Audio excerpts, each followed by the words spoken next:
Nominal trunk jettison. All right. Great news there. That trunk has been jettisoned from the Dragon capsule. So the claw was separated. That's the mechanism that connects the telemetry and power between the Dragon capsule and the trunk. In order to expose the heat shield underneath Dragon, we had to jettison that trunk, and so we just got confirmation that that has happened. So that is great news. Basically means that telemetry is looking good and that the nitrox system is primed for cabin and suit cooling, and the heat shield, like I said, is now exposed and ready for atmospheric reentry. The trunk served its purpose by gathering energy from the sun through its solar cells and converting that to battery power. Since we separated the trunk, we can't generate any more new power, but we really don't need to since we're coming home and Dragon has enough battery power already stored. Now, up next, the final steps that Dragon will perform prior to reentry: the slew, or the maneuver to deorbit burn attitude, and then the deorbit burn itself. This deorbit burn is the last time that the forward Dracos, which are the 4 thrusters located on top of the spacecraft under the nose cone, it's the last time that they will ignite. The deorbit burn will place Dragon on a precise trajectory to return to the splashdown zone off the coast of Florida, off the coast of Tallahassee, Florida, and that will last about 7.5 minutes once it starts. And so deorbit burn is targeted for 2:11 p.m. Central Time, so about 2 minutes from now. As we mentioned, it's going to last about 7.5 minutes, again, helping to get Dragon into the precise trajectory to ensure that splashdown occurs in the area that was calculated and where the recovery team is already in place, ready to support splashdown operations today. The recovery vessel Megan is the ship that is going to be utilized today, and we also have what is called fast boats that go out first to check the spacecraft and make sure everything is looking good before the recovery vessel Megan approaches. So that whole recovery process takes about an hour, I would say, from the time the crew splashes down to the time they're on the boat and the crew gets out of the capsule. And we'll continue to bring you live coverage through every step of the way today as Crew 9 returns home.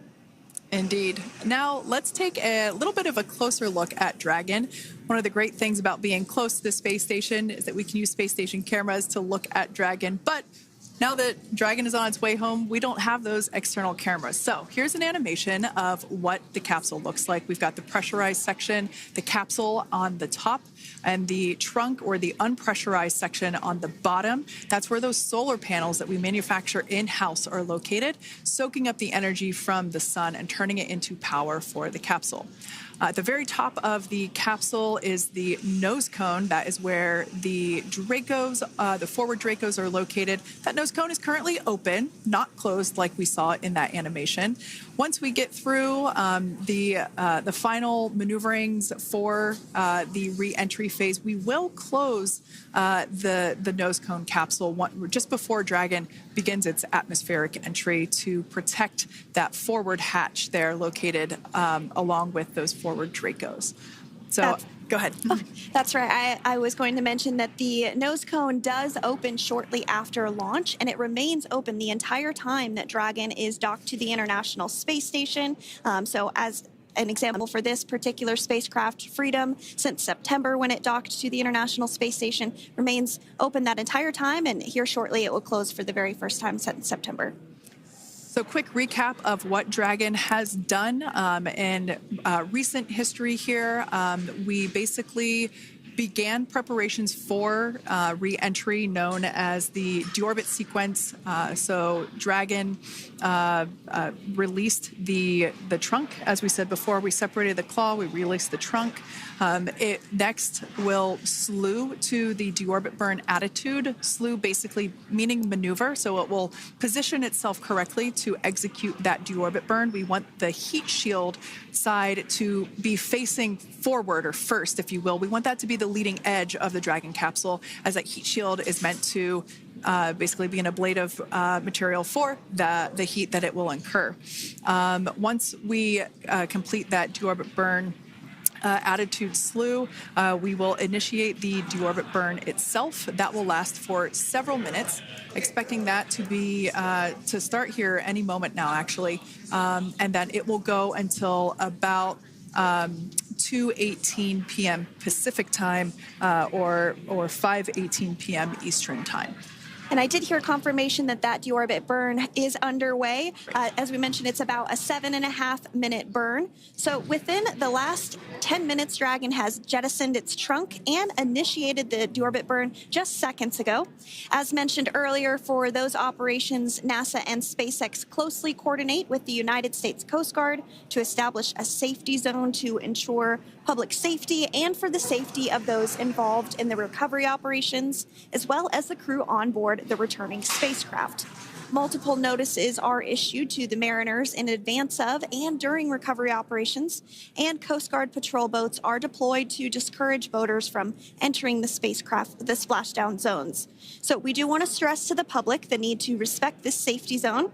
Recovering a spacecraft from the water is a hazardous operation, and any other boats interfering increases the risk to not only the astronauts in Dragon, but the teams working to recover them from the water and the safety of those that may come too close. So for the safety of the crew, which you see there on your screen, your safety, we recommend you sit back and watch as we'll continue to bring you the best possible views of our astronauts' homecoming. Yeah, as I mentioned earlier, this deorbit burn is the last time that we will utilize our 4 forward Draco thrusters. Forward basically meaning at the top of the Dragon capsule. Dragon Freedom has not yet entered the Earth's atmosphere. This deorbit burn is what will line the vehicle up and put it on its final trajectory to the landing site right off the coast of Tallahassee, Florida.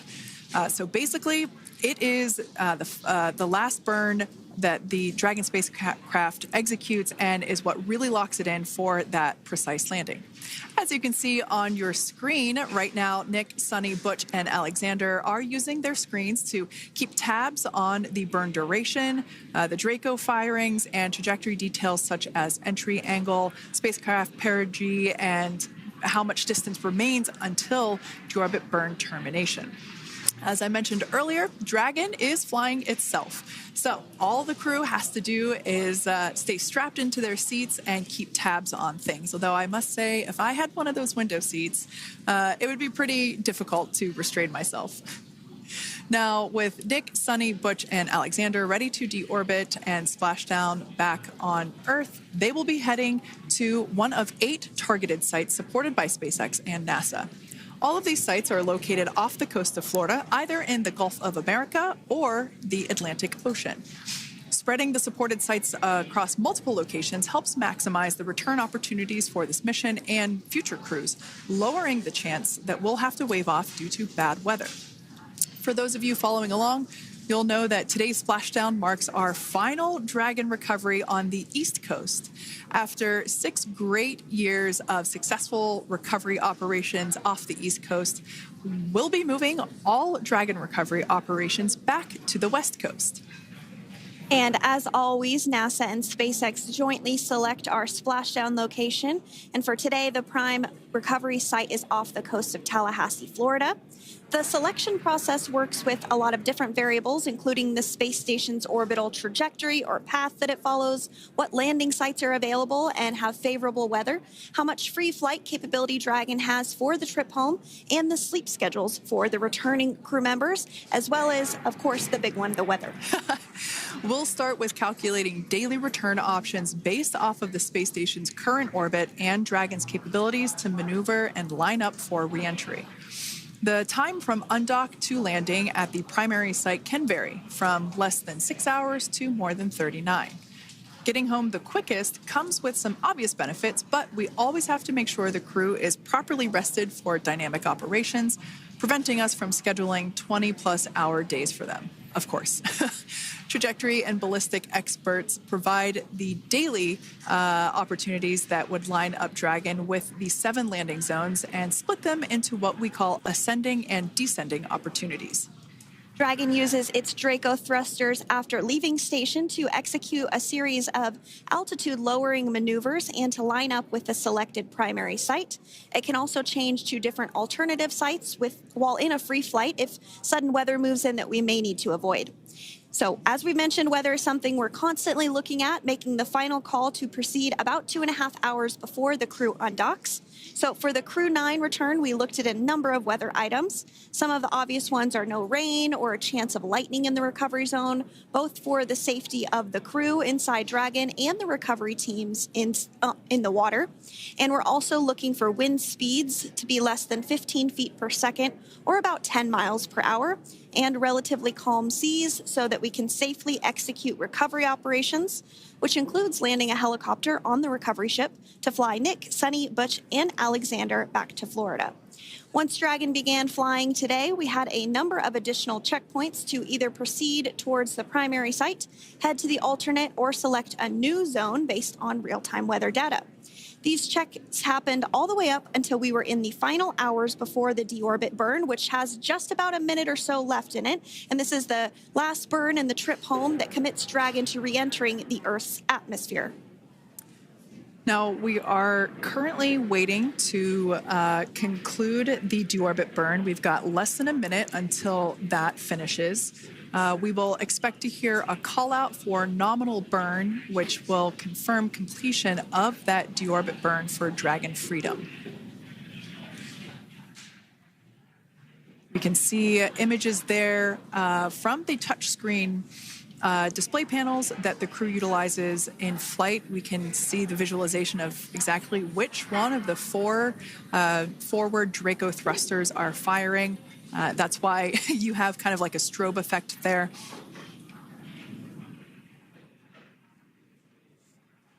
And if you're just joining us, you are looking at live views of the Dragon Freedom. On your left is Commander of Crew 9, Nick Hague. To his right is Roscosmos cosmonaut Alexander Grabenkin. And also in Gorbanov, that is Alexander Gorbanov. And then also in the capsule today is NASA astronaut Sunny Williams and Butch Wilmore. We're awaiting confirmation that their deorbit burn is complete, which is the last burn that's going to help set them up on a trajectory to splash down off the coast of Florida. Deorbit burn complete. Performance nominal. Nose cone closure initiated. Freedom copies. All right, excellent news there. We heard the words we were looking for, nominal burn. So that means that that deorbit burn was successful and nominal, meaning as expected. And we're now beginning to close the nose cone in preparation for atmospheric reentry. So in the background, Dragon is currently inhibiting those forward bulkhead Draco thrusters that we just used to complete the deorbit burn, ensuring it's safe to latch the nose cone shut for reentry. Also, the vehicle has initiated the nitrox suit purge, which will help keep Nick, Sunny, Butch, and Alexander cool and comfortable during reentry, which is coming up in about 20 minutes from now. At this point, the nose cone is closing and protecting the forward hatch for reentry, and the crew are using their screens to continue to monitor the locking of the nose cone, which is done by a set of hooks. And as we mentioned earlier, that nose cone has remained open since September, so this is the first time it's closing in a few months. Yeah, that's absolutely right. Now, we will be expecting, as I mentioned before, an entry brief from SpaceX Core. Again, that's the crew operations resource engineer who is seated in that room that you see there on your screen. That entry brief will provide updated times for anticipated splashdown as well as the loss of signal or period of LOS. And that briefing will also give us information such as wind speed and wave height at the expected splashdown location. But all in all, everything has been great today. All events have been executed on time as expected, and we are looking forward to a splashdown of the Crew 9 crew at about 5:57 p.m. Eastern Time or 2:57 p.m. Pacific Time. Between now and then, things are going to start moving quite quickly. In fact, if anything, this will have seemed like the slower part of the reentry phase. We're going to go through, like I said, that period of loss of signal, or LOS. That period is a few minutes long where we are unable to communicate or command the capsule due to the plasma that builds up on the exterior of the capsule. That period, like I said, lasts for a couple minutes. You will start to hear SpaceX Core hail the Crew 9 crew a little bit earlier than expected, because we, in the past, have actually regained communications a couple minutes earlier than initially anticipated. So we'll go through that period of loss of signal, that entry period, that specifically when when the Dragon spacecraft is re-entering through the atmosphere, approximately at about 18,000 feet, when the capsule is traveling at 350 miles per hour.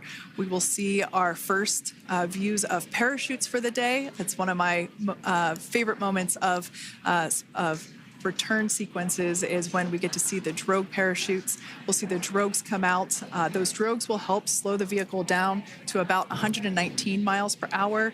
And then that is when the main parachutes will come out from the Dragon spacecraft, and then ultimately end in splashdown. And we are hearing confirmation that the nose cone is closed and everything was nominal or as expected with that closure. So as we begin the second half of entry, Dragon is now beginning to inject cooled nitrox into the air being delivered to the spacesuits worn by Nick, Sunny, Butch, and Alexander. Again, this is what will allow the crew to remain comfortable while external temperatures reach 3,500 degrees Fahrenheit as they re-enter the Earth's atmosphere. So the heat shield is pointing forward, leading Dragon to the landing site. Yeah. Now, speaking of the heat shield, Dragon's primary heat shield is comprised of PICA 3.0, which stands for Phenolic Impregnated Carbon Ablator. The first-gen PICA was initially developed by NASA for studying and sampling comets within our solar system. SpaceX partnered with NASA to develop PICA-X, which was the second-generation product used on all Dragon 1 cargo resupply service missions that resupplied the International Space Station on 20 missions. PICA 3.0 was developed specifically for use on Dragon 2 crew and cargo, with enhanced structural and thermal capabilities that allowed the heat shield to be even more effective in the way that it utilized the ability to make that heat ablevate as it goes through the Earth's atmosphere.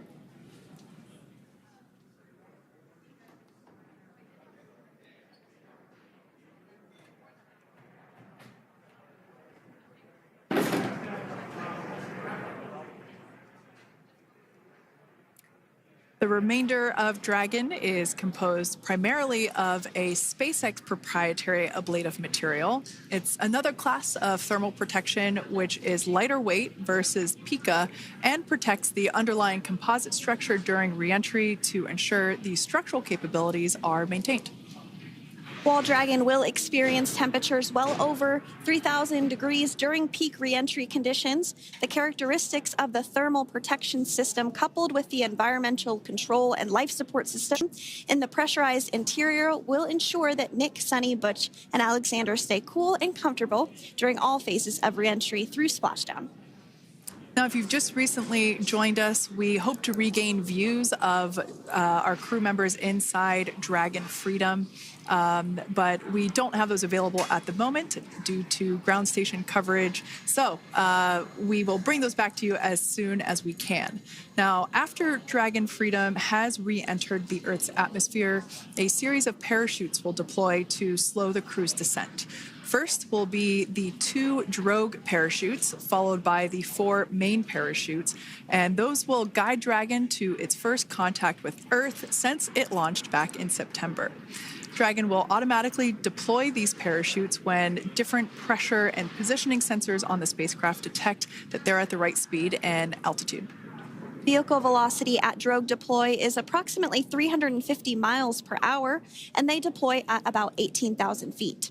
Now, when the vehicle velocity at main deploy is approximately 119 miles per hour, and they deploy at about 6,500 feet.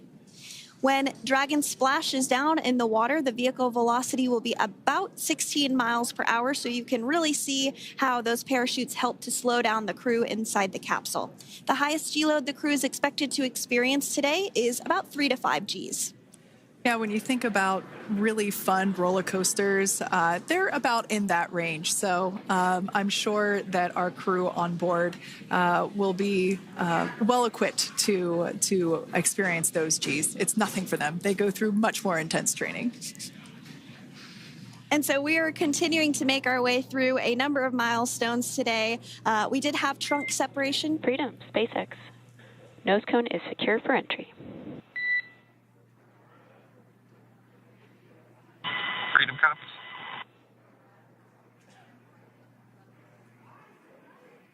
All right, great news there. That tells us that the final physical configuration change for Dragon is complete. We have closed that nose cone. This is the last physical change that Dragon undergoes prior to re-entering the Earth's atmosphere.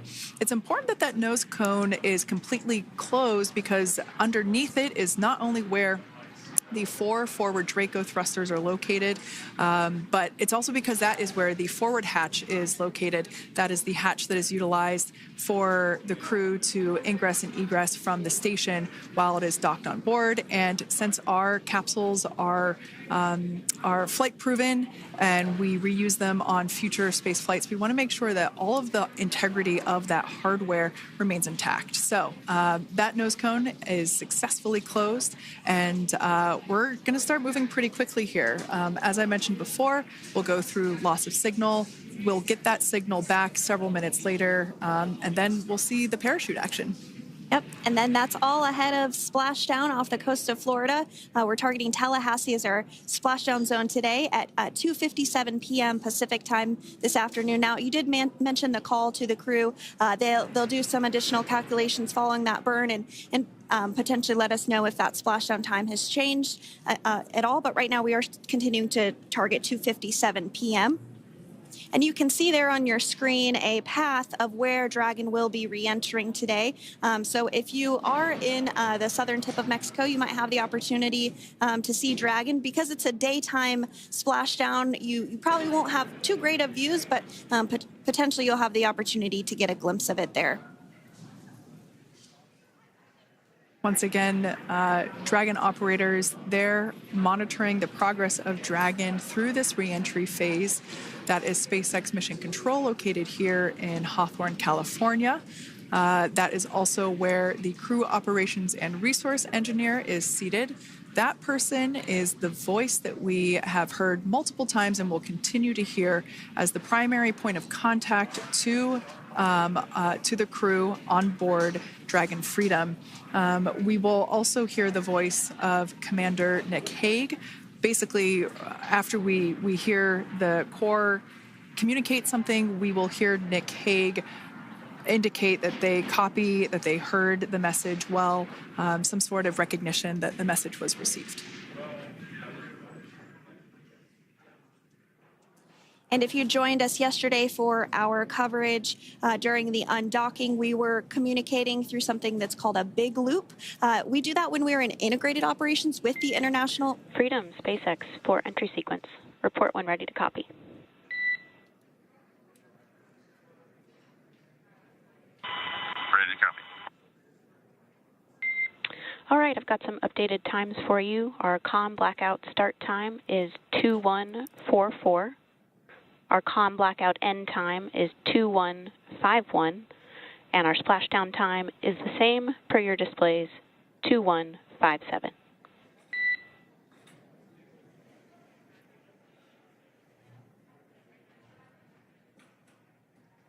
Okay. Understand comm blackout start 2144, stop 2151, splashdown per display. That's a good read back. And with that, please report when tablets are secured behind the elastic bands, restraints are tight, and visors are down. And copy, Wilco.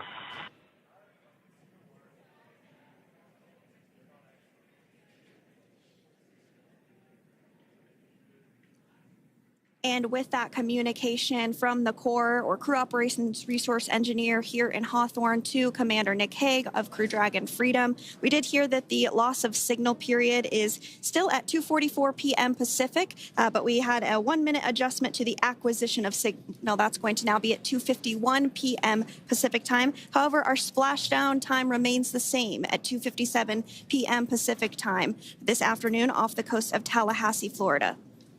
So all good news there as Dragon continues to make its way home with the Crew 9 crew. As we've mentioned before, we are splashing down on the Gulf Coast. We have ability to splash down on either side of Florida, but the location site just outside of Tallahassee, Florida is the site that was selected today due to best recovery conditions. And as Sandra mentioned before, weather is always a watch item, but everything is looking great for that particular recovery location. So I'm sure once we start getting views from the recovery vessel, I have a feeling it's going to be a pretty beautiful afternoon. And we did mention that, of course, this is a daylight splashdown, so we should be getting some great views. We do have a couple of spacecraft called the WB-57, which are high-altitude planes that NASA utilizes during splashdown operations. Those are en route and going to be tracking the capsule as it makes its way through the atmosphere and should be providing some good views for us. Kate and I were just chatting about how we haven't had a daytime splashdown in a little while, so we're looking forward to the views along with you. Yeah. Nighttime views are also great because we can see that capsule streaking through the night sky quite brightly. So like Sandra, you said earlier, daylight will be a little bit less bright, but we will definitely be able to see the SpaceX recovery team operations much clearer. I could also imagine it's probably a little bit easier for the team themselves to do their work in daytime than at nighttime. We'll see them rush in really quickly with a couple of fast boats as they begin the initial safety checks and sweeps of the Dragon capsule, while also retrieving the parachutes from the surface of the ocean. The recovery vessel, the main recovery vessel, will continue to make its way closer to the Dragon capsule. It is stationed a couple miles away from the actual recovery location, the splashdown location, for obvious safety purposes. So it takes a little while for that vessel to make its way over, but once it's closer, we'll have even better views of those recovery operations. And you may be wondering why sometimes we splash down in the daytime versus the nighttime. And believe me, we would all love for these operations to happen during regular daytime working hours. But unfortunately, orbital mechanics just doesn't quite work out that way. So it has to deal with the location of the International Space Station, as well as where the splashdown zone is on Earth and that trajectory, as well as the phasing. So as we mentioned earlier, sometimes we have phasing as short as 6 hours, sometimes in excess of 30 plus hours. It just depends on where the targeted area is that the capsule is going to splash down. So today's phasing has been 17 hours since undocking occurred at 10:05 p.m. Pacific yesterday evening for us here in Hawthorne. Early wee hours for folks on the East Coast and other areas of the United States. Yeah, but regardless of whether it's daytime or nighttime, the SpaceX recovery team has trained and practiced and rehearsed for it all. So regardless of daylight, they are really efficient with those operations. And but like you said, Sandra, it has been a minute since we have seen a daytime splashdown on a NASA SpaceX crew mission. The last daytime recovery was on Crew 4, which was the debut flight for the capsule flying today, the spacecraft known as Dragon Freedom. And so, yeah, kind of a fun fact there in terms of the timing of that daylight splashdowns. Once again, standing by for more communication with the crew. The next event that we have coming up is the start of that period known as loss of signal. That is the period still expected at 2:44 p.m. Pacific time. This lasts for several minutes while the capsule is making its way through the Earth's atmosphere. The heat shield located at the bottom of the capsule really doing all the work at that point in time in terms of using the atmosphere to slow the capsule down from its orbital speeds of 17,500 miles per hour. Our tablets are secure, restraints are tightened, visors down. We are configured for entry. Freedom, I copied. Tablets are secured, restraints are tight, and visors down.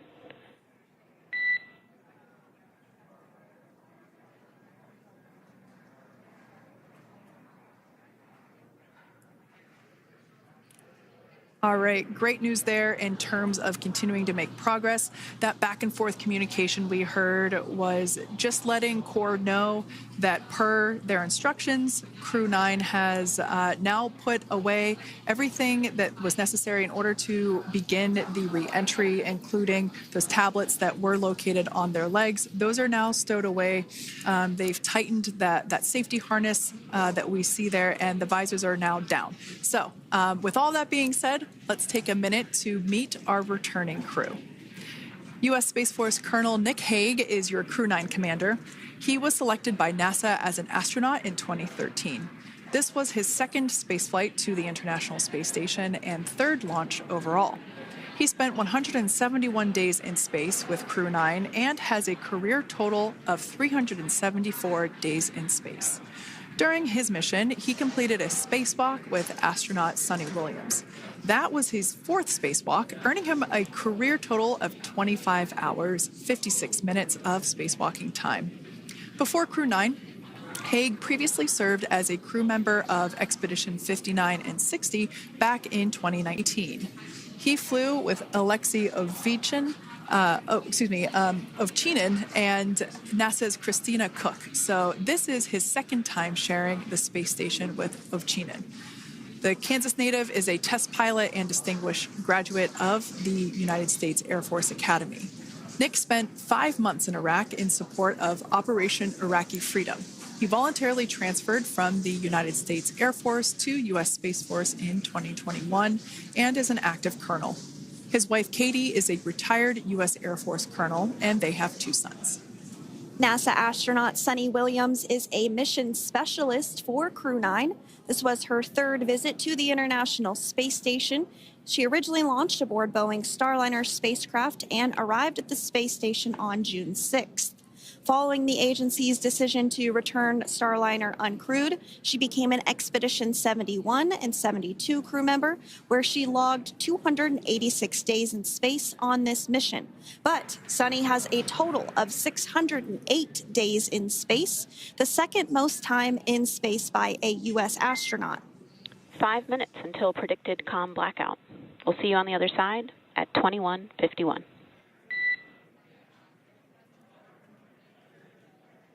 21:51. Talk to you soon.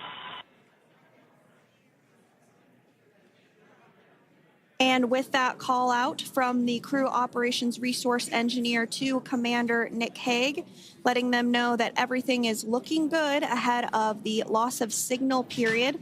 We will see the crew on the other side of the loss of signal period at 2:51 p.m. Pacific time this afternoon.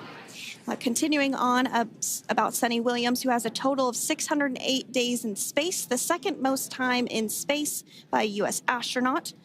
Former NASA astronaut Peggy Whitson actually ranks first for the U.S. with 675 days in space. Sunny conducted 2 spacewalks and has completed 9 over the course of her career for a total of 62 hours, 6 minutes of spacewalking time. She ranks 4th on the list of cumulative time spacewalking by a female astronaut, and she has flown on 4 different spacecraft types, including the Space Shuttle, Soyuz, Starliner, and now Dragon. Previously, she served on Expedition 14 and 15 in 2006 and 2007, and again with Expedition 32 and 33 in 2012. She's a retired U.S. Navy captain and is a proud graduate of the U.S. Naval Academy and was the first astronaut to run a marathon in space. Pretty awesome stuff. Now, NASA astronaut Butch Wilmore is also serving as a mission specialist today. This is his third spaceflight and, just like Sunny, logged 286 days in space.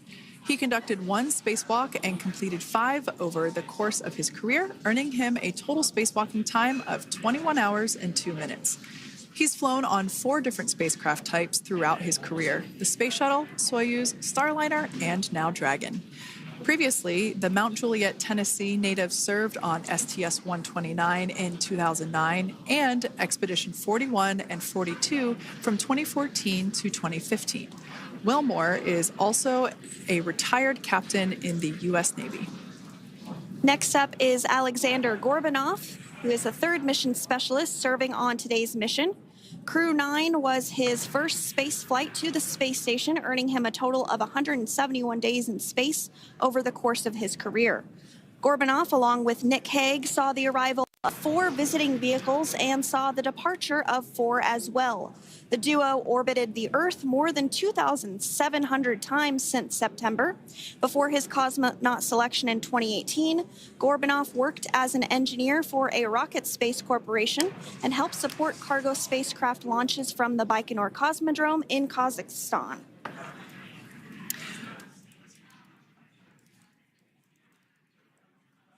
So if you are just joining us, we are continuing to bring you live coverage of Crew 9's return to Earth following their mission aboard the International Space Station, where they completed science and research investigations.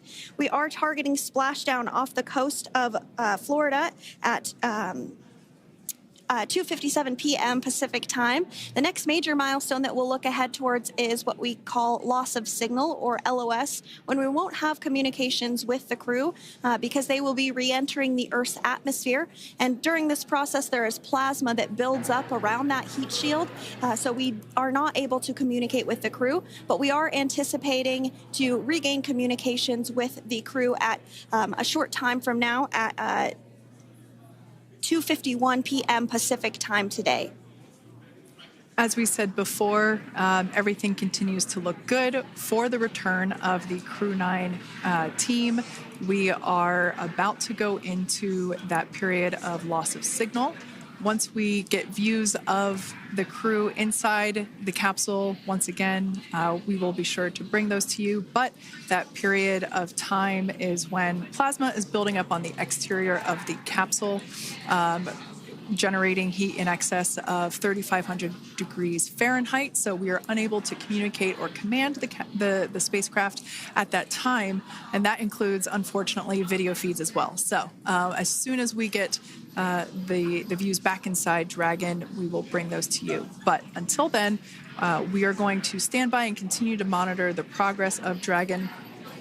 Like Sandra just said, we are anticipating the blackout period to begin at 2:51 p.m. Pacific time, 5:51 p.m. Eastern time. This will last for several minutes. It's not super exact, even though we are predicting acquisition of signal, or AOS, to come back at 5:51 p.m. Eastern time. In the past, we have regained communication sometimes a little bit earlier than that, so we'll probably start to hear Core begin to hail Crew Dragon a minute or two prior to that anticipated acquisition of signal. But right now, Nick, Sunny, Butch, and Alexander are seated in their seats inside Dragon Freedom. Their visors are down, and they have put away or stored the tablets they had located on their upper leg to monitor Dragon's progress. Now they will be utilizing the touchscreen displays, where the current operation and future operations will be displayed as they are able to monitor Dragon's progress continually. As I said before, Dragon is autonomous, meaning it is flying itself. So the crew stands by and monitors, and those touchscreen displays are what will be allowing them to do so and prepare for events such as parachute deploy. And while on board the International Space Station, Nick, Sunny, Butch, and Alexander contributed to over 900 hours of science and research investigations, which is really the key purpose of the International Space Station. Now, the International Space Station is celebrating a major milestone this year, where they will be celebrating 25 years of continuous human presence in November. So if you're younger than 25 years, you've never known a day where there hasn't been a human living and working aboard the International International Space Station, contributing to key science and research investigations that impact our lives here on Earth. There's research being done on Parkinson's, on osteoporosis, on cancer research, and a variety of other studies. Additionally, the microgravity laboratory provides a jumping off point for us as we venture back to the moon and onto Mars through longer duration space flights. One such example that the crew worked on during this mission was an alternative exercise device. In microgravity, the crew has to exercise for about 2 hours a day because they're not having the effects of gravity on their body. So to prevent bone and muscle loss, we counteract that with 2 hours of exercise per day. On board the International Space Station, they have 3 ways in which they can exercise. They have a bike, they have a treadmill, and they have a similar to a weightlifting machine that counteracts the microgravity environment. But a particular experiment that this crew tested out was a combination of all 3 of those in one smaller device. And this is really critical as we continue on to the moon, Mars, and beyond, because space is really important in spacecraft. So if we have something smaller that the crew might be able to utilize, that can potentially help us venture out even further into the solar system. So science is really the name of the game when it comes to the International Space Station. Some of the other science highlights that took place during this increment that are particularly interesting to me was we had the first wooden satellite that was deployed. This is a study to see if other materials might be more resourceful or renewable in space. So I'm really excited to see the results of that one as well. Additionally, we had a couple of spacewalks that took place to not only provide maintenance to the International Space Station, but also where we swabbed the outside of the space station near vents to see if any microbes that we all have microbes on us, to see if any of those could survive in the harsh environment of space, which again is very important for us to know and understand as we continue to the moon, Mars, and beyond. Very exciting stuff. Now, at this point, we have now entered the communications blackout period for the Dragon spacecraft. This lasts approximately 7 minutes due to plasma formation around the spacecraft itself. During this time, no vehicle telemetry is received by mission control or the recovery team, and no external commanding of the vehicle or voice communication is possible. But as a reminder, Dragon is designed to fly itself. During reentry, the vehicle will be slowing down from orbital velocity, which is approximately 17,500 miles per hour. The top temperature that Dragon will experience upon reentry is 3,500 degrees Fahrenheit. This blackout period, as I said before, we expect it to last about 7 minutes today, concluding at 5:51 p.m. Eastern Time or 2:51 p.m. Pacific Time. We right there have our first view of Dragon Freedom coming home to Earth. And that view is from the WB-57, which is one of NASA's high-altitude planes that is tracking. Now, because of the way that this camera is configured, it does look like it is dark, but it is indeed daytime, and you're beginning to see that plasma trail as Dragon re-enters the Earth's atmosphere. All of that is expected. We are anticipating an acquisition of signal around 2:51 p.m. Pacific Time, so just minutes from now, and you may hear the core begin to hail out or call Dragon for communications and see if we can potentially get communications with them a little bit earlier. Following this, we'll have 2 events in rapid succession. We'll have the drogue parachutes deploy at 2:53 p.m. Pacific, followed by the mains just 1 minute later at 2:54 p.m. Pacific Time, ahead of a splashdown at 2:57 p.m. Pacific Time off the coast of Tallahassee, Florida.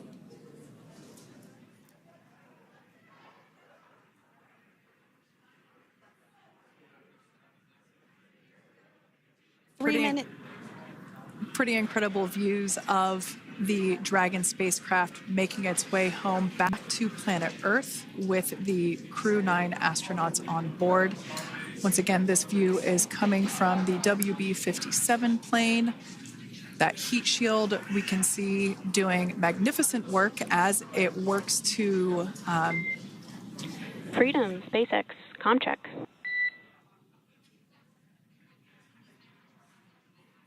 All right, we're going to start hearing the SpaceX Crew Operations Resource Engineer.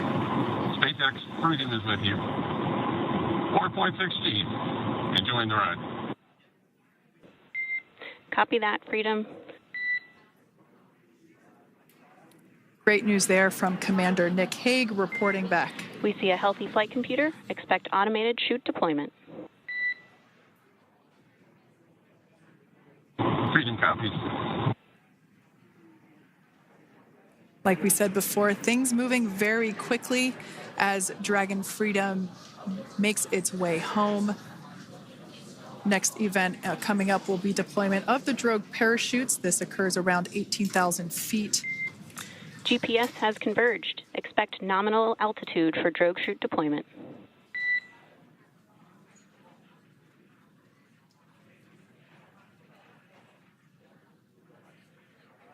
We're about 2 minutes away from deployment of those drogue parachutes. Now the heat shield is continuing to work to slow the vehicle down. That entry period, the Dragon spacecraft went from orbital velocity about 17,500 miles per hour down to about 350 miles per hour. So that really gives you a sense of why that plasma builds up on the exterior of the capsule, thanks to the heat shield and the work that it does. Those drogue parachutes will slow it down from 350 to about 119 miles per hour. We can see 15 kilometers. Brace for drogue window. We can see seat rotation happening inside the capsule. Great to get those first views of our crew members. Once again, the capsules are going about 350 miles per hour when the drogues are deployed. Those drogue parachutes that we manufacture here in-house are going to slow the spacecraft down to 119 miles per hour. And that is when we will see the main parachutes deploy, and that occurs about 6,000 feet above the ocean's surface. And we are expecting drogue deployment at 2:53 p.m. Pacific, so we should see it any second now. And there you are getting a great view of Crew 9 inside Dragon Freedom as it returns back to Earth. We are awaiting the drogue deploys. This view coming from the WB-57 high altitude plane. And there you see it on your screen, drogue deployment. Drogue descent rate nominal. You can hear the crowd here. Visual on 2 healthy drogues. Crowd here very excited as Dragon Freedom continues to make its way back to planet Earth.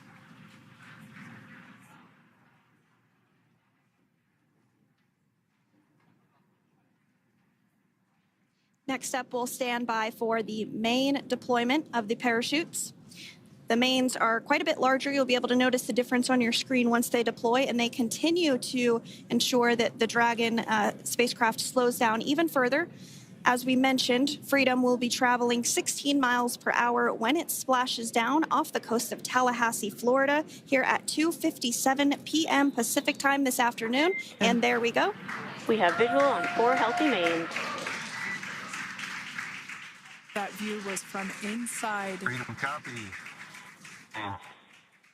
That view was from inside one of the buckets where the parachutes are located. So we see a great view there of the reefing on those parachutes. And as those main parachutes begin to inflate fully, 4 beautiful, healthy mains. Now awaiting visuals of splashdown. Next Freedom, 1,000. We'll start to hear Commander Nick Hague. Copy 1,000. As we heard right there, Commander Nick Hague will be calling out the altitude of the Dragon capsule from here on out. Landing in water is simpler and provides more margin against unlikely parachute issues. You can see those parachutes continuing to slow the Dragon capsule down. And if you're just joining us, you're looking at 800 meters. a live view of Crew 9, just minutes away from splashing down off the coast of Tallahassee, Florida. Splashdown 2 minutes from now at 2:57 p.m. Pacific. We do have 4 healthy mains really doing the job there. Just breathtaking views of a calm, glass-like ocean off the coast of Tallahassee, Florida. Crew 9 just minutes away from splashing down. This is really such an incredible shot. Copy 600. That was a live view from our recovery vessel. Megan, which is stationed a couple miles away from the splashdown site. We can see the crew there using their restraints as resting places for their arms. They were just in space moments ago, so their arms were able to float freely. 400 meters. This is a gorgeous bluebird day here that we have for the splashdown of Crew 9. It's incredible to think that the Dragon capsule just minutes ago was going over 17,000 miles per hour, and now gently coasting to a soft splashdown. 200. Copy, 200 meters. Brace for splashdown.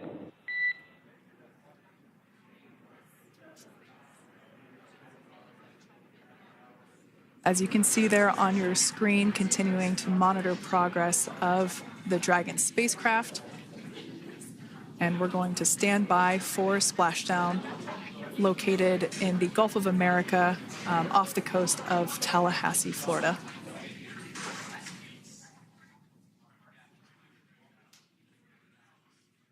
And splashdown, Crew 9 back on Earth.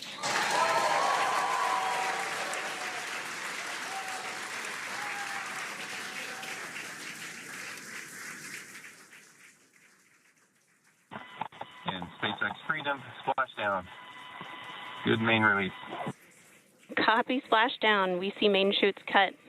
Nick, Alex, Butch, Sunny, on behalf of SpaceX, welcome home.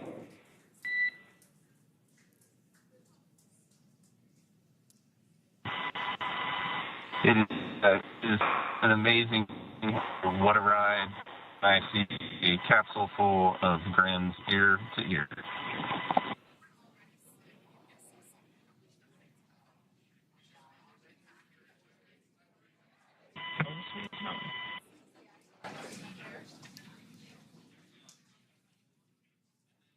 And as you can see on your screen, we have visual confirmation of splashdown. Dragon Freedom has returned home, and NASA astronauts. System safety verifications are in progress. We'll report back when recovery personnel are en route.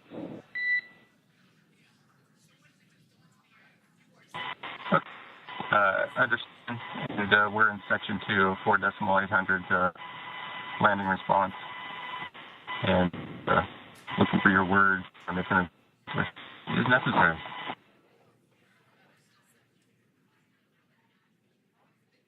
In the distance, we can see the recovery vessel making its way. Copy, you're in section 2 for the environmental assessment in 4.800. That is not necessary today. Understand. Raising 5.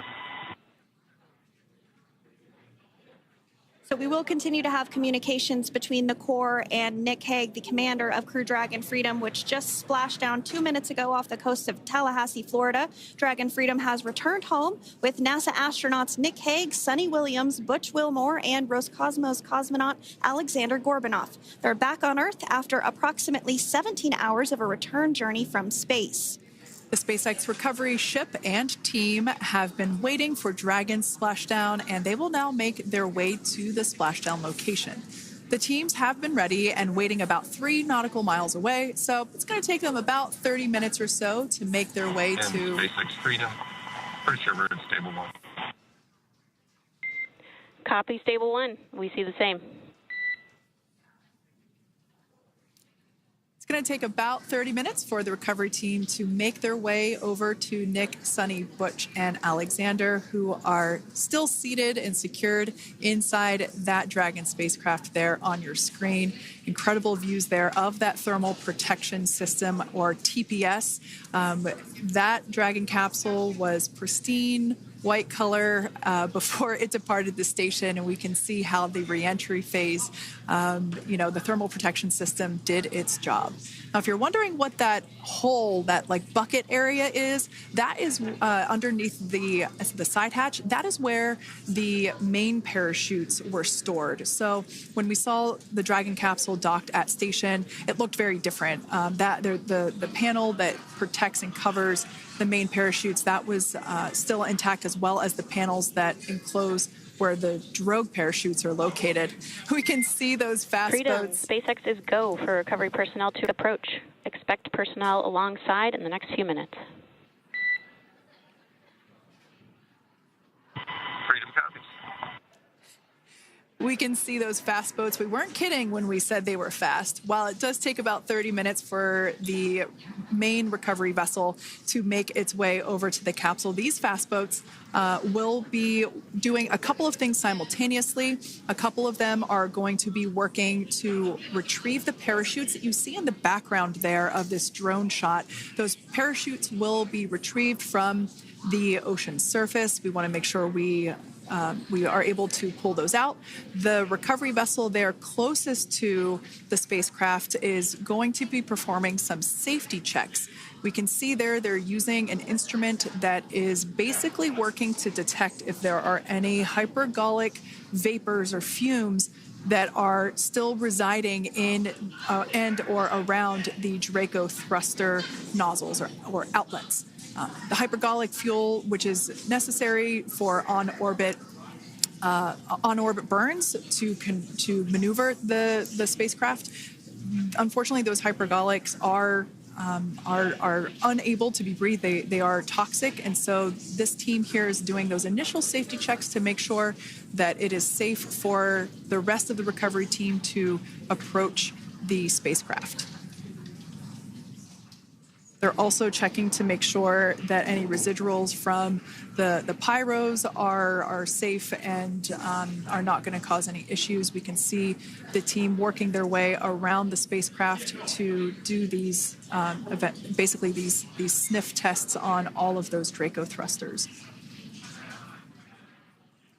And as we continue to await the recovery of our Dragon spacecraft with NASA astronauts Nick Hague, Sunny Williams, Butch Wilmore, and Roscosmos cosmonaut Alexander Gorbanov inside, Dragon has autonomously completed several steps to safe itself following splashdown. We are continuing to see Dragon in what is known as stable 1 configuration. That's kind of the ideal configuration following splashdown. It's upright, and the Dragon capsule is in the right configuration for it to be hoisted into the recovery vessel Megan, which you do see a little ways off in your screen approaching. Dragon will continue to remain live on air with you through that recovery process, all the way through the point where the crew is extracted from the Dragon spacecraft. Now, if you are just joining us, the mission has gone smoothly so far. Dragon successfully splashed down off the coast of Tallahassee, Florida at 2:57 p.m. Pacific, 5:57 p.m. Eastern Time this afternoon. Approximately 17 hours prior to splashdown, Dragon autonomously undocked from the International Space Station, completed a series of departure burns, jettisoned its trunk section, and performed its final burn, the deorbit burn. This placed the Dragon spacecraft on a trajectory toward Tallahassee, Florida. Dragon successfully re-entered the Earth's atmosphere, followed by deployment of its parachutes to slow the spacecraft down to a gentle splashdown. We're now going to follow the Freedom, hypergol sweeps and unfired ordnance checks are nominal. Rigging is in progress. Approximately 25 minutes until capsule lift. Stand by for PMC with SpaceX flight surgeon.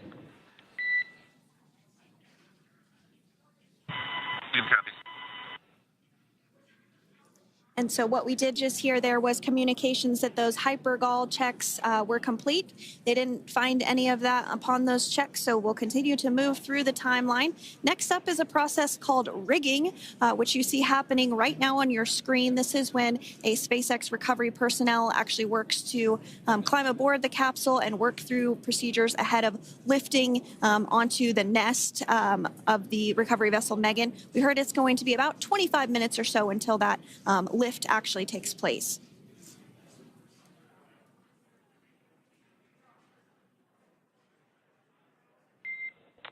Okay, Freedom, the next call will be from the SpaceX flight surgeon on Dragon and Ground Private. Understand. Thank you.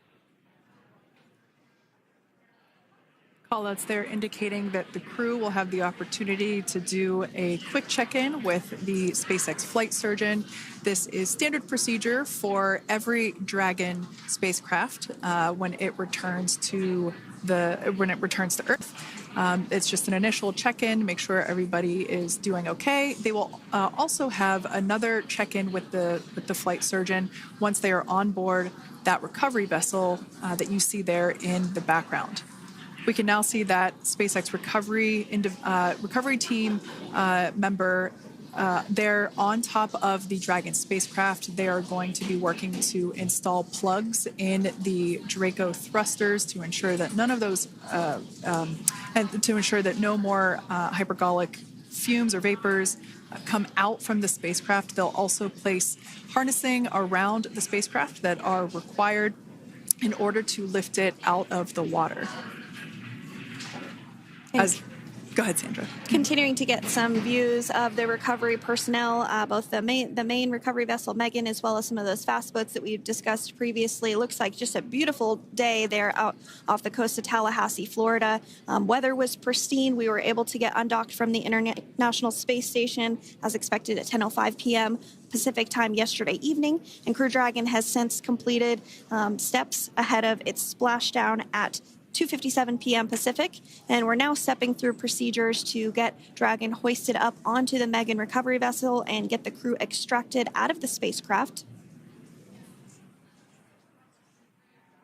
And you did see some of the parachutes that were near the spacecraft. Upon detection of landing, Dragon automatically releases those main parachutes to prevent wind from pulling the spacecraft. Dragon then automatically safes any pyrotechnics that may still be present on the vehicle and may automatically perform additional minor system reconfigurations.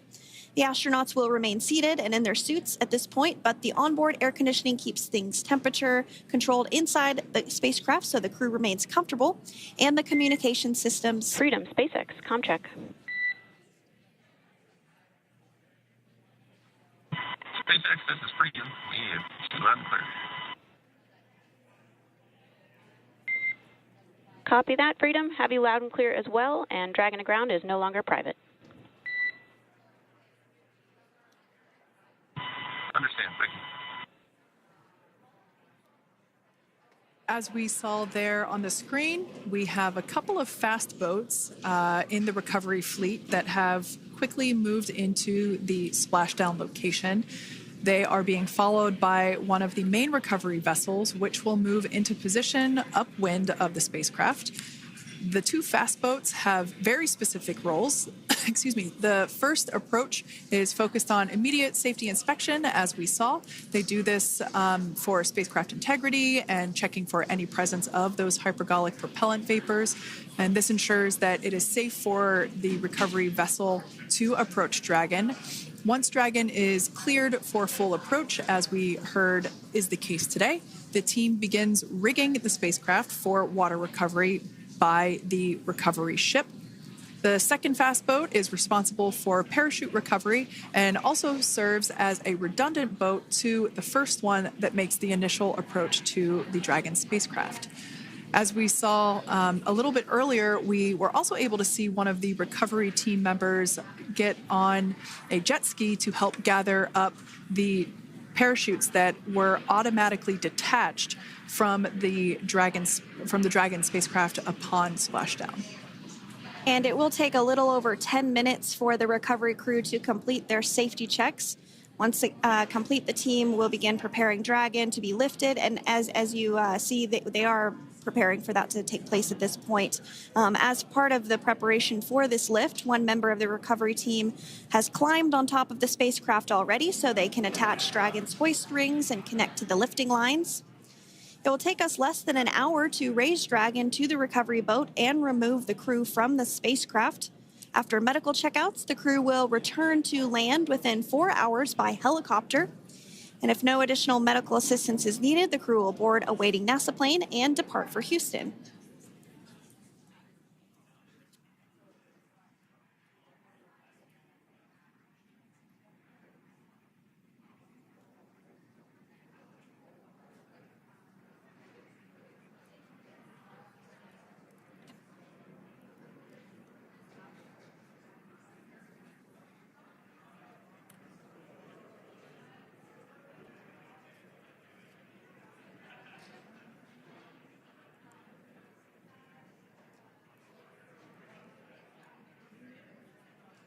And as we continue to await Dragon to be hoisted up onto the ship, we have a very special treat. NASA Public Affairs Officer Jaden Jennings, who is actually on the recovery vessel and had a bird's eye view of the splashdown today. Jaden, how are you? How was the view from the recovery vessel? Hi, Sandra. How do you hear me? I've got you loud and clear, Jaden. It's so great to hear you. Awesome. So splashdown, Sandra, was nothing short of be advised, spectacular. we are transitioning the forward link. Comm will be unavailable for approximately 5 minutes. Freedom comes.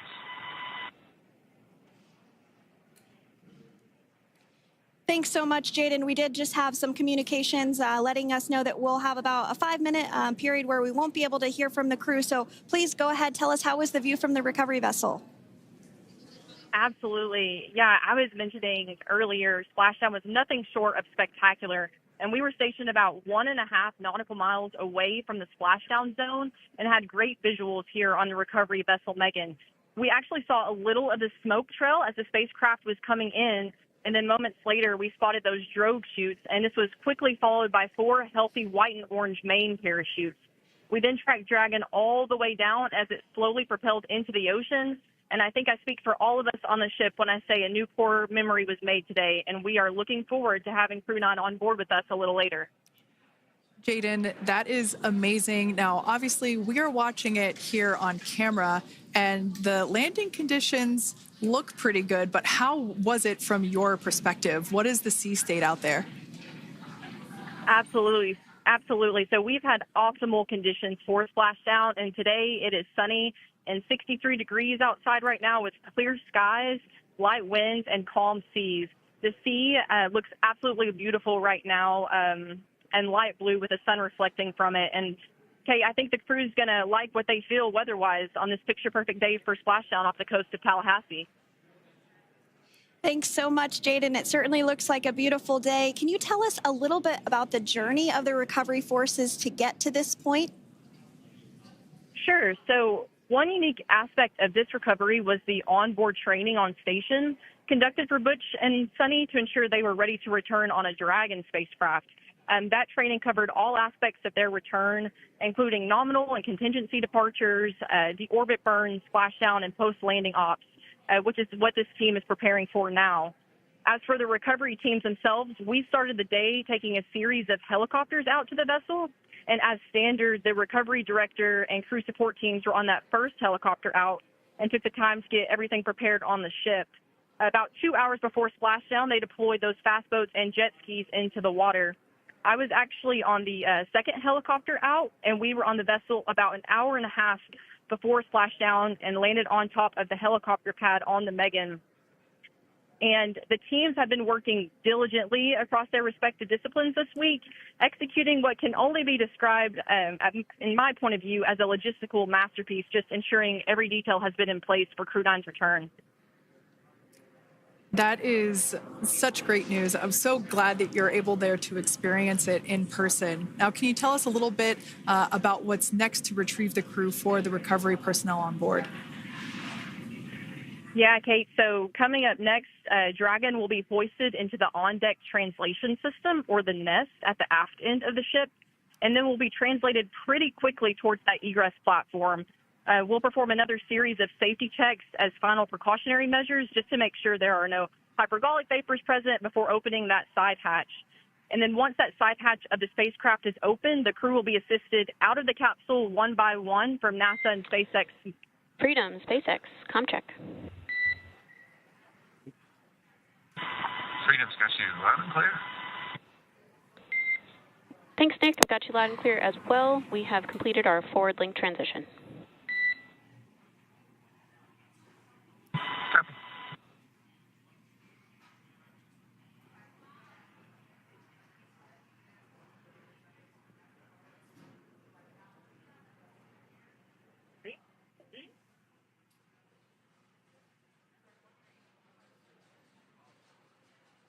And Jaden, if you did just want to go ahead and let us know what is next to retrieve the crew, we are continuing to get some great views on our screen, but I know you have an even better view yourself. Oh, yeah, Sandra, this view is absolutely unbeatable. So just to kind of finish off what I was saying is once that side hatch of the spacecraft is open, that crew will be assisted out of the capsule one by one from NASA and SpaceX medical personnel, where they will then head to the med bay. And after those medical checks, they will get on that first helicopter out and arrive at the airport, where they will then board a NASA plane and then head back to Houston, Texas at the Johnson Space Center to begin their post-flight period. And we're eager to see the Crew 9 astronauts back on Earth, and we'll keep you updated on every moment of this process. And with that, I'll toss it back over to you guys at Hawthorne. Thank you so much. That was Jaden Jennings, NASA Public Affairs Officer, who watched Freedom splash down firsthand from the recovery vessel. Megan, thanks so much, Jaden. So we are continuing to get these great views on our screen here of Freedom. As we mentioned, it splashed down at 2:57 p.m. Pacific time off the coast of Tallahassee, Florida. The recovery personnel are continuing to step through procedures to hoist Dragon onto the recovery vessel Megan there, which is now coming into view. You can see just how close Megan is at this point, and that's that helicopter pad that Jaden was just discussing, where the crew will fly off of onto the coast of Florida, and then eventually they'll fly back to Houston. Just underneath that helicopter pad is that translation deck where we will see the nest once it is loaded up with the Dragon spacecraft on board. The nest will be translated to the forward end of the recovery vessel, and that is where our Crew 9 team members will egress from the Dragon spacecraft. Now, here on your screen, we can see dolphins, actually, who want to come and play with Dragon. Now, one of the fast boats there in place, working to assist the recovery team member. It's incredible. I just love these views. We really see them even better in daytime, but just seeing the recovery team work in tandem to step through each step, to step through each operation. Obviously they're getting quick assists from the honorary part of the recovery team, those dolphins in the water there. Now, the recovery team member that is crawling around the Dragon spacecraft. Earlier, we saw a view where it was like a spider monkey pose. We can see that individual now standing in the bucket where the main parachutes were stored while Dragon was on orbit. Obviously, those main parachutes were utilized for splashdown today. They were deployed and cut from the Dragon capsule, and one of the other fast boats of the recovery team working to pull those out of the water. Now, the recovery team member that is there working on top of the Dragon capsule. Earlier, we saw that person performing safety checks. Now we can see some harnessing being placed around the capsule. This harnessing is what will be used to lift the Dragon capsule out of the water and onto the recovery vessel. Wow, we got a cute little pod of dolphins. It wasn't just one or two. I mean, that water just looks beautiful. We had ideal splashdown parameters today. Obviously, wave height, ne'er a concern. The weather is beautiful, as Jaden mentioned, in the 60s, sunny. Looking forward to seeing Crew 9 exit the capsule here shortly once they get hoisted onto the recovery vessel Megan. We can see that recovery vessel slowly but surely closing the distance there between... Oh, dolphin cam back again. We can see that the Dragon capsule and the recovery vessel, that distance is closing. Again, this is just one more step as we continue to work recovery operations for Dragon Freedom, and we anticipate the lift of the Dragon capsule to occur here in just a few minutes. Now, once all of the rigging is on the capsule and it's hooked up to the recovery vessel, we will see the hydraulic arm, which is that kind of like bridge-like structure there at the aft end of the recovery vessel. We'll see that articulate backwards, and that's a good sign that we're getting even closer to pulling the capsule out of the water. It will then move forward, and the capsule will be placed inside of what you can see there is basically a basket. We call it the nest, Dragon nest, where that's where the capsule will be placed in order for it to be translated to the forward end of the vessel and for the astronauts to egress. And before that does take place, we'll have potentially views of the rigger go ahead and jump off of the spacecraft there. That typically occurs when the spacecraft is a little bit closer to the recovery vessel, and we usually get a really good view of that particular operation from one of the onboard cameras from the recovery vessel. That is an operation that I have a lot of respect and admiration for, that individual that does that.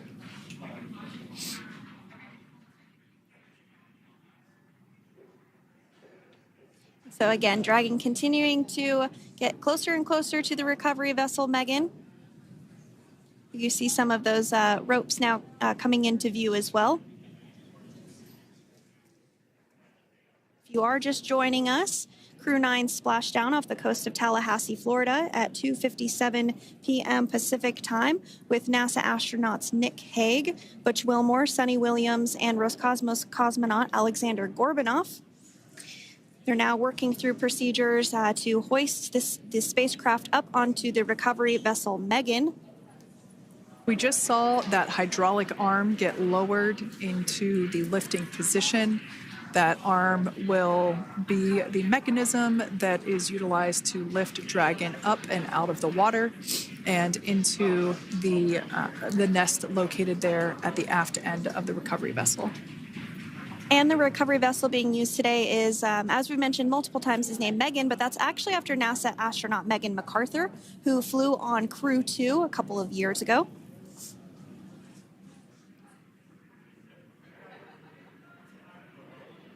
We're getting some views now from actually inside the boat. Yeah, you're exactly right. This view is straight down the recovery vessel. That platform that was closest to the camera, that is the egress platform. Freedom. Rigging is almost complete. Approximately 5 minutes until capsule lift. Great news there from SpaceX Core. So about 5 minutes left until we see Dragon Freedom get lifted out of the water. That hydraulic arm, as I said before, is the mechanism that will lift it. It's quite swift, actually, the whole process of getting the spacecraft. Brace for capsule lift. Bracing. There it goes, Dragon Freedom being lifted out of the water and onto our recovery vessel, Megan.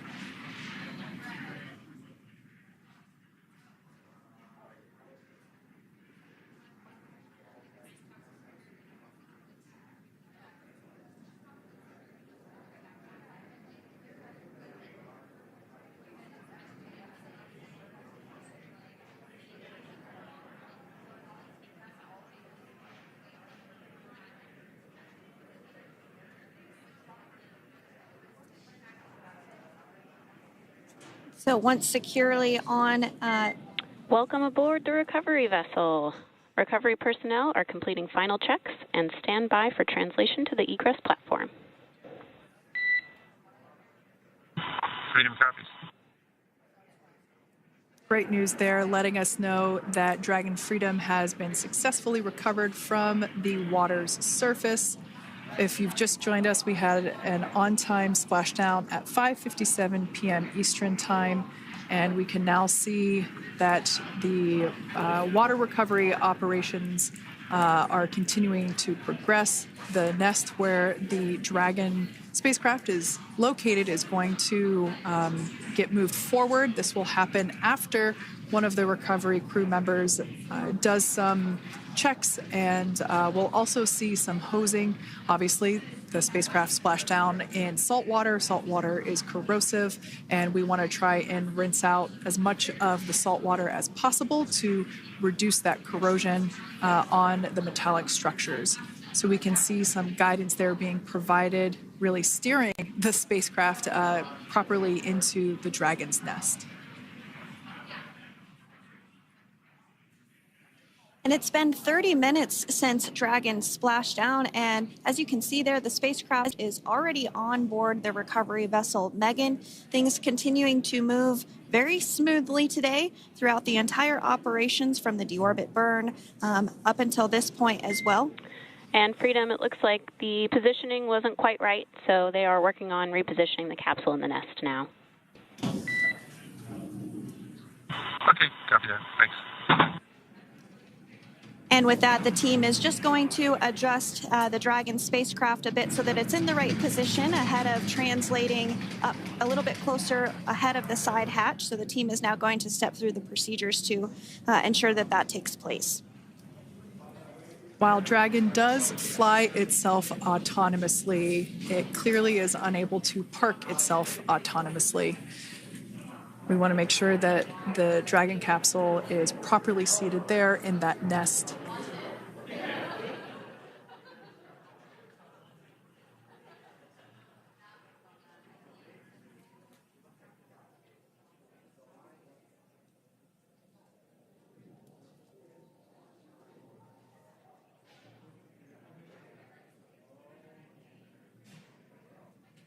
Once Dragon is fully seated in the nest, we'll probably see a bunch of that salt water come out from the bucket there located underneath the side hatch.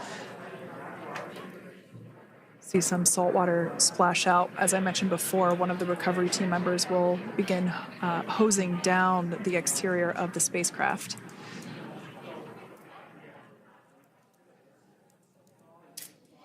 So you are continuing to get some great live views on your screen of Crew 9, which includes NASA astronauts Nick Hague, Sunny Williams, Butch Wilmore, and Roscosmos cosmonaut Alexander Gorbanov, who splashed down off the coast of Tallahassee, Florida, 2:57 p.m. Pacific time this afternoon. Now working to get that spacecraft situated in the nest. Just making some final adjustments and tweaks to ensure that it's nice and secure.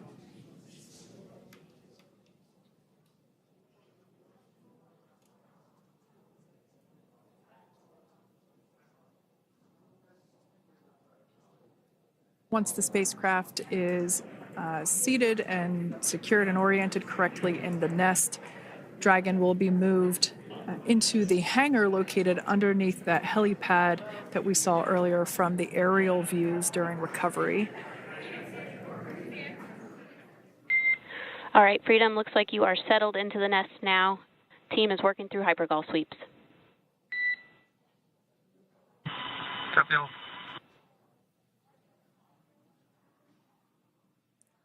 Call out there telling us that the recovery team is doing the second round of those hypergolic sweeps.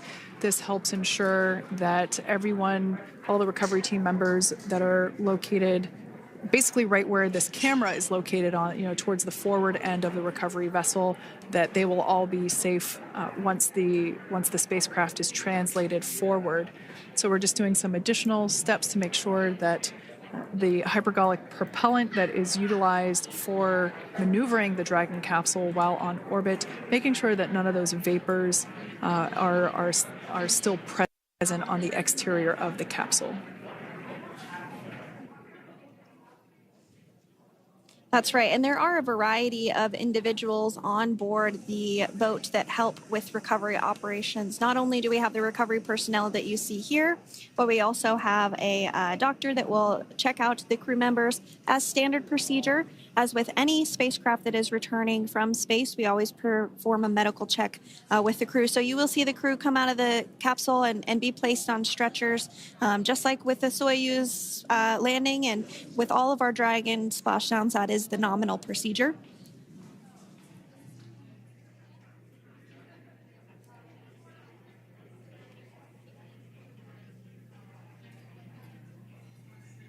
We'll stand by to see Dragon Freedom translate or scooch up a little bit closer to the camera angle that we're seeing right here. And then teams will step through procedures to get that side hatch opened. You see it right in the dead center of your screen there. It's kind of that rectangular shape. It has not been opened since Crew 9, which include Nick Hague and Alexander Gorbunoff, launched back in September from the Kennedy Space Center in Florida. So that will be the very first time that hatch is opened. Once docked to the International Space Station, crew enter through the top hatch, which was where the nose cone is now closed. That's the hatch that they actually utilize to go ahead and get inside the International Space Station.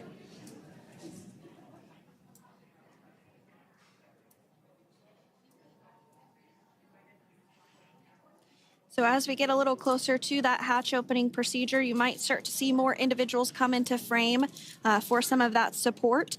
The ship has a maximum capacity of a little over 40 people on board, and it takes a variety of different roles, as we've discussed, to support. Also on board is the chief of the astronaut office for NASA, that's Joe Acaba.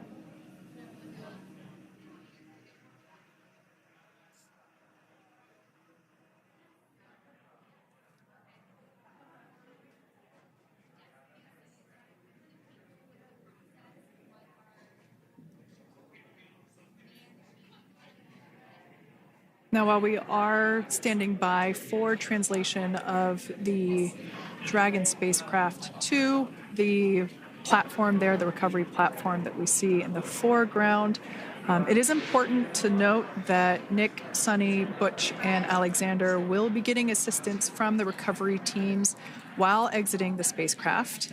This is the same process for any returning long-duration crew members. As you could imagine, returning to a gravity environment can wreak havoc on our vestibular system, which is responsible for maintaining balance and motion. Of course, safety is our number one priority with this operation, so we'll see the crew members helped out of the spacecraft one by one, and they will be assisted the few feet to the medical quarters aboard the boat. And on board Dragon are three veteran space flyers. That includes Nick Hague, the commander, as well as Butch, Wilmore, and Sunny Williams. Alexander Gorbunoff is completing his very first space flight on this mission, and he completed 171 days in space along with Nick Hague.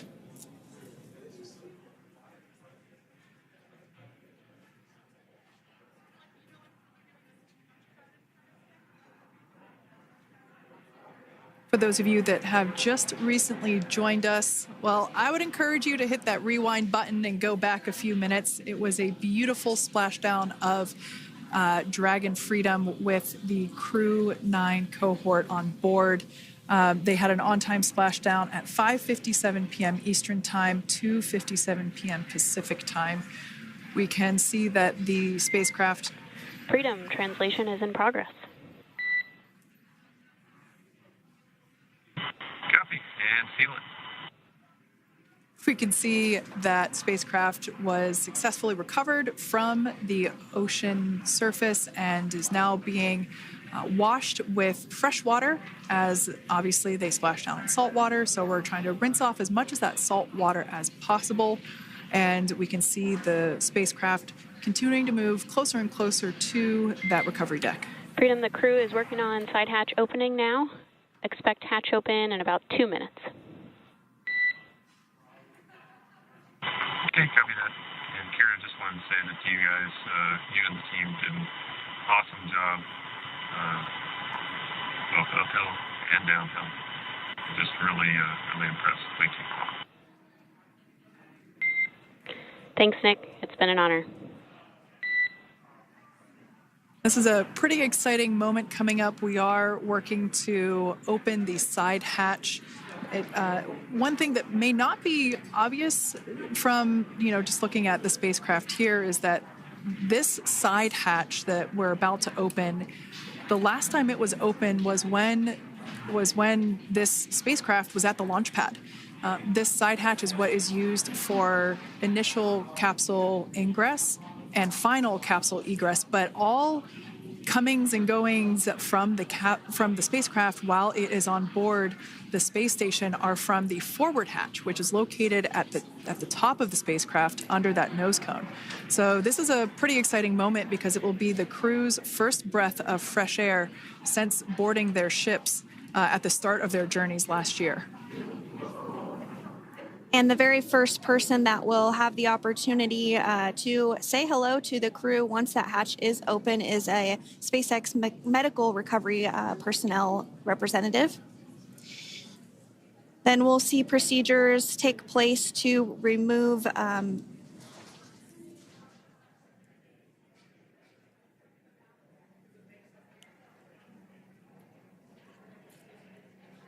the footrests of Dragon. That will just help the recovery personnel get a little bit more room to access the crew and help get them out of the spacecraft.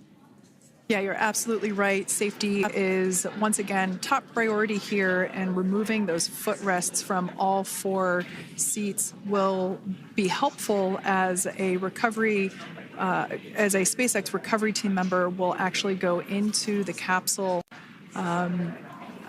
into Dragon Freedom to help the crew members unbuckle and stand up, and essentially we'll also see a fun little slide be put in place to help the crew members exit the spacecraft safely. So yeah, we're going to remove all 4 of those footrests to basically give a little bit more working room inside the spacecraft. That's right. And we did hear the go for that hatch opening, so we're just a couple minutes away from being able to see that.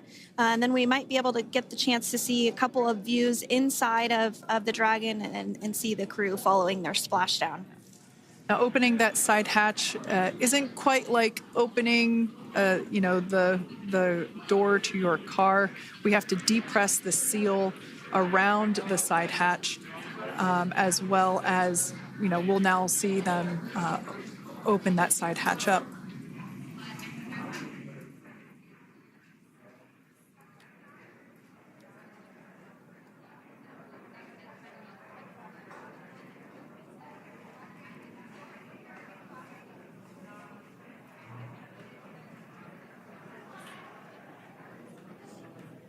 And there you have it. The side hatch is open for the first time since September.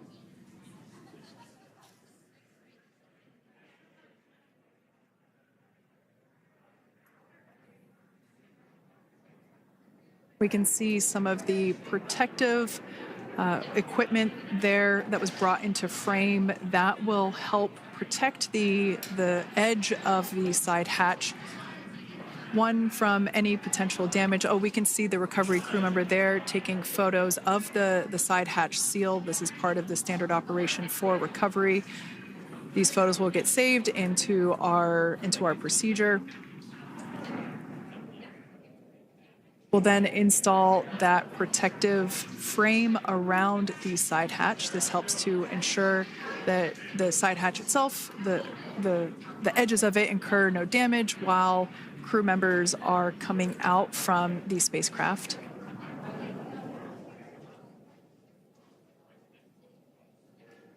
If you missed it, there was also a recovery team member that went inside. So there are now 5 people on board the Dragon spacecraft.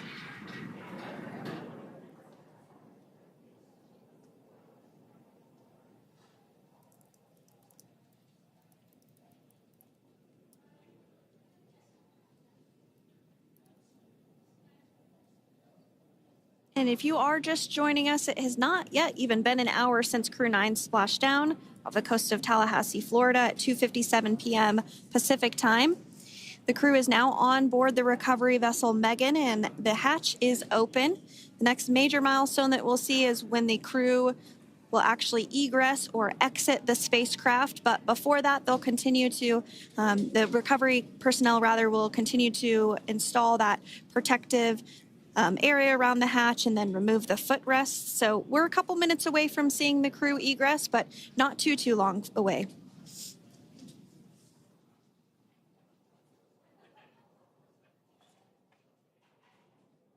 We'll probably see those footrests being handed out here in the near future, as I mentioned before. Oh, of course, we got to get a well-documented photo of the moment. Although we can't see it from here, I'm pretty sure there are 4 smiles on board right now. And we did hear that report out from the commander, Nick Hague, following splashdown that there were four smiles as far as he could see. Yeah, capsule full of grins. Now, generally speaking... And there we do see Crew 9, some happy waves, smiles all around back on Earth.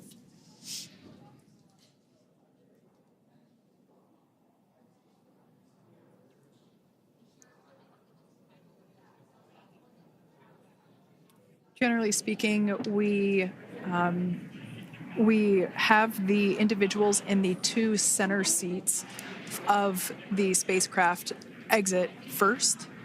You might hear us refer to this as the exit process as egress. It's just another term for exiting the spacecraft. Generally speaking, we most of the time have the 2 center seats egress first, as it makes moving around inside the capsule a little bit easier.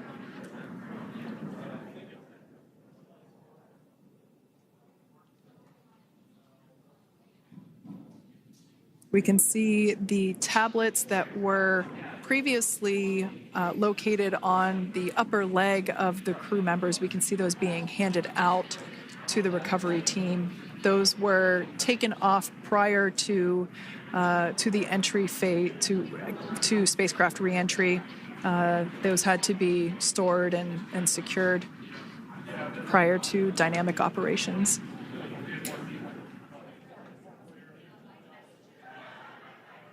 It looks like we are starting to see the footrests also be removed. I just saw one there on the screen. There are 4, of course, 1 for each crew member.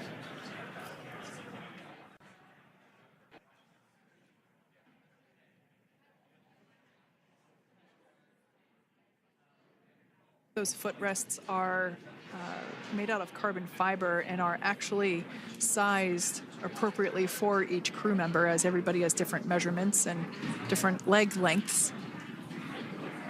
Same goes for the armrests and the bucket length of each seat. We size those appropriately for the crew members and to ensure their comfort and safety.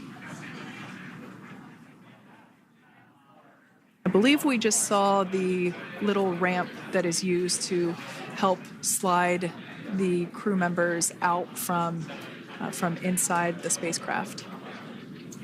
And once the crew does exit Dragon Freedom, they will be placed on to a stretcher to go to a medical bay for medical checkouts. This is standard procedure for all Dragon spacecraft flights that splashdown crewed, as well as for our Soyuz spacecraft that land in Kazakhstan.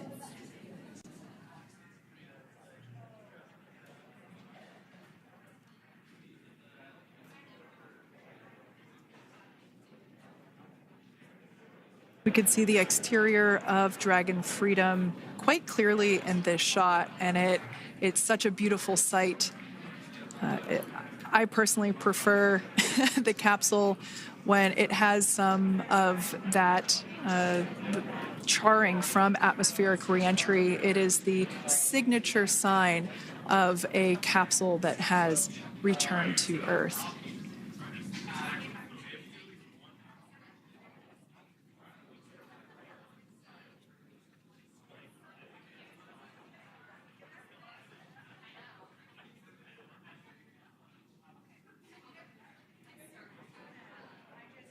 Continuing to stand by for our first crew member to egress or exit for Dragon Freedom following their splashdown at 2:57 p.m. Pacific time.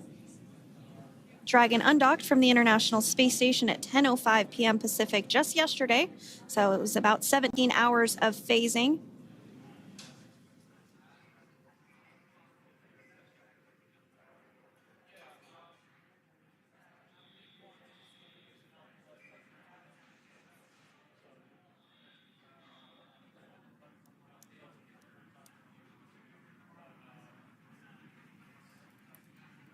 And while on board the International Space Station, Crew 9 contributed to 900 hours of science, over 150 research experiments and investigations, making great use of the microgravity lab of the International Space Station, which celebrates 25 years of continuous human presence this November.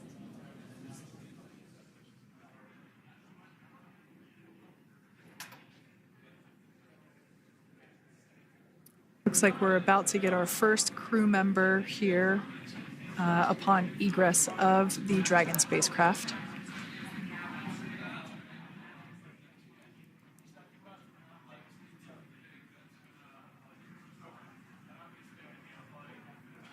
So we are standing by for that egress. Outside of Dragon, you do see one of those stretchers. This is the expected procedure, as the crew will be taken to medical facilities following their exit from Dragon.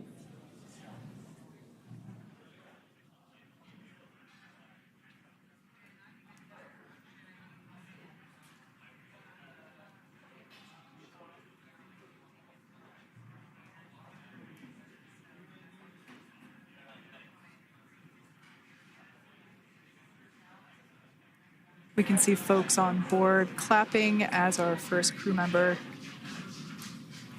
And that is NASA astronaut Nick Hague, commander of Crew 9, now out of Crew Dragon Freedom. Some smiles, thumbs up, and a wave. Can't get any better than that. Yeah, that is one happy camper, that's for sure. As we said before, it is standard procedure for all of our long-duration crew members to receive assistance upon egressing from the spacecraft.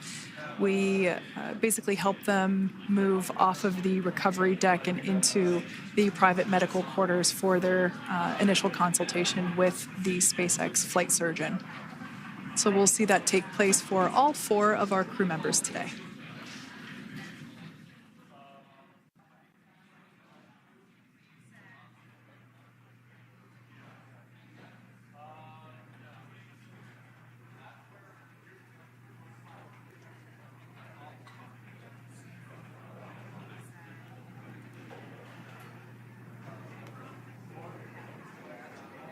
And we are standing by for the next crew member to exit Freedom.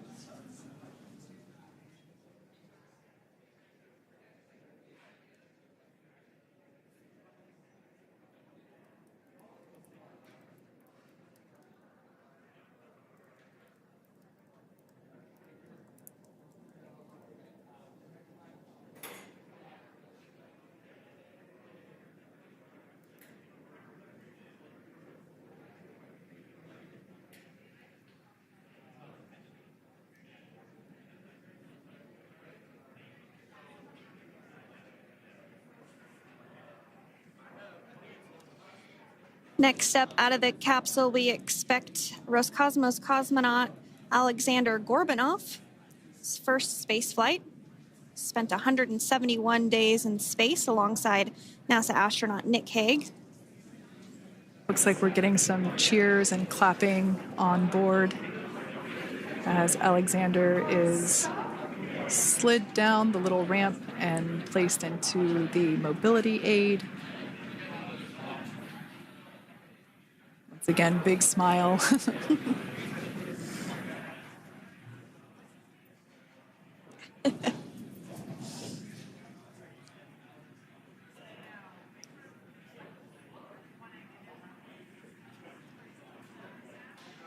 Now, the 2 crew members remaining in Dragon are NASA astronauts Sunny Williams and Butch Wilmore.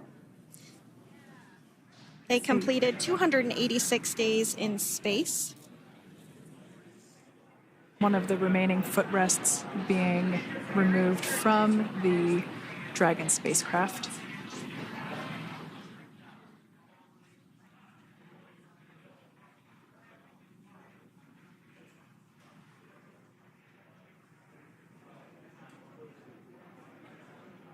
As I said before, we generally try to have the crew members that are located in the 2 center seats aboard Dragon, and we like to have them egress first if possible, as it creates a little bit more movable working room inside the spacecraft. There is a recovery crew member inside that is helping all of our Crew 9 crew egress or exit from the spacecraft.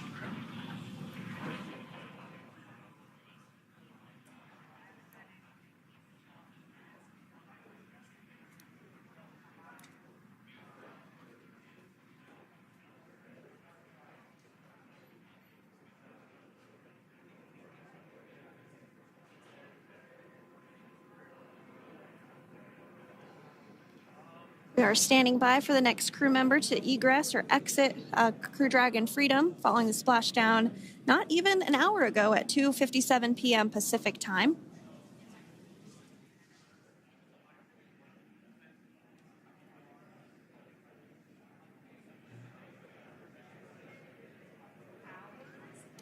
Really have the recovery operations down pretty quick at this point. Yeah, it's pretty incredible to think that, just 5 years ago when we were doing the initial demonstration missions of the Dragon for Crew Dragon, that now we're under about 30 minutes for, to retrieve the spacecraft from the water, and just several minutes here while it's been on board, and to get everyone, really to get that side hatch open.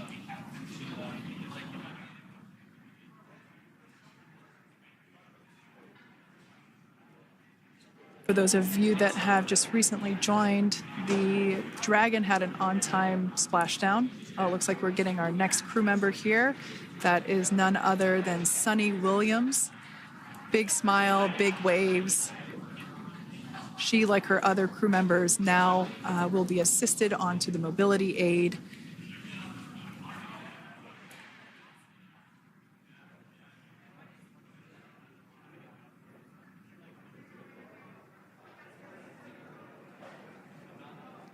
There we have it, some waves, some thumbs up, and some smiles.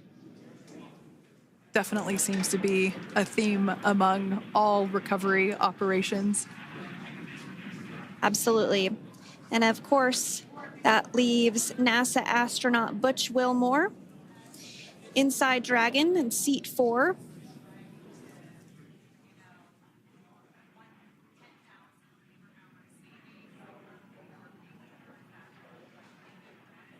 We're getting some views of him now as he egresses or exits the spacecraft.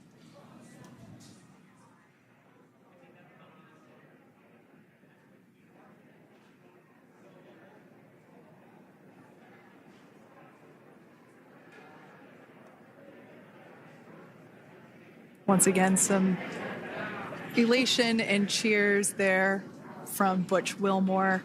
As we mentioned before, returning to Earth coming from a microgravity environment can wreak havoc on the body. So it is customary and just standard procedure for all of our long-term space residents to get assistance once they are back on board the recovery vessel.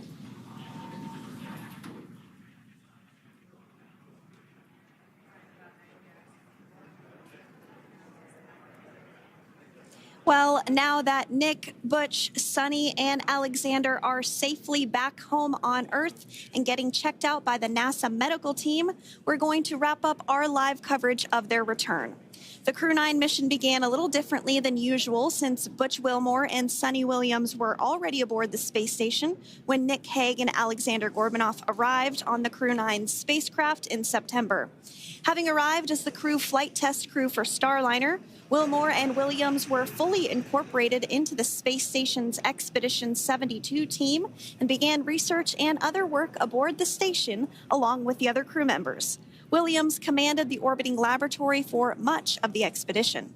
After a successful liftoff and separation from Falcon 9, Nick and Alexander made a short flight on board Dragon to the International Space Station. Veterans of long-duration space station missions, both Williams and Wilmore conducted spacewalks during their 9 months in space. Like all crews on the station, Crew 9 had the ability to leave at any point had there been an emergency. With their full duration mission coming to an end, the crew began packing up their personal items for their return to Earth about a week ago and worked through tasks and shared lessons learned with Crew 10 teams as they arrived a few days ago. Their journey home began about 17 hours ago when they closed the forward hatch to Dragon and undocked from the space station at 10:05 p.m. Pacific, 1:05 a.m. Eastern. After 4 successful departure burns and a phasing burn to line up their orbit, Nick, Butch, Sunny, and Alexander rested for a few hours before waking up to prepare for re-entry this morning. We jettisoned Dragon's trunk and performed our final on-orbit maneuver, the approximately 7.5-minute-long deorbit burn, and that occurred at 2:11 p.m. Pacific, 5:11 p.m. Eastern Time. And that sent Dragon on its path home. The spacecraft re-entered the Earth's atmosphere and slowed its descent with successful deployments of 2 drogue parachutes and 4 main parachutes, with the final splashdown occurring off the coast of Tallahassee, Florida at 2:57 p.m. Pacific, 5:57 p.m. Eastern. Following that successful splashdown, we saw SpaceX recovery experts move in and prepare Dragon Freedom for its lift onto the recovery vessel.